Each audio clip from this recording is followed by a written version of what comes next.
Brownback makes a stop in Wichita today to ceremoniously sign an anti-abortion bill, a bill that will go into law in July. Kate Ferris here now to explain Kansas is actually the first to pass such legislation. Deb? That's right, Chris. Kansas is the first state in the nation to pass this anti-abortion legislation that bans a second trimester abortion. Today, the governor traveled the state, making a stop in Wichita to mark the signing of the bill.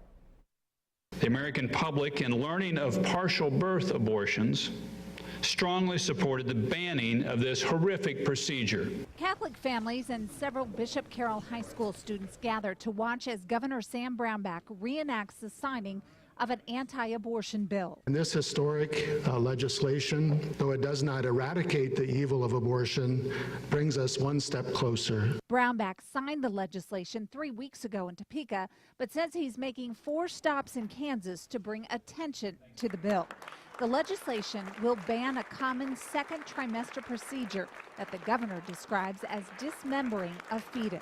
This is a key day, and I think it's a very important piece of legislation that I believe will go nationwide across the country. Outside Bishop Carroll, protesters from the group Trust Women hold signs speaking out against the bill. It's just ridiculous that he's going to go around to Kansas high schools and reenact signing a bill that's going to strongly hurt women and their families. Abortion rights advocates say the procedure is often the safest for a woman seeking a second trimester abortion. Women and their physicians know what is best for them medically, and women know what's best for them and their families morally and intellectually.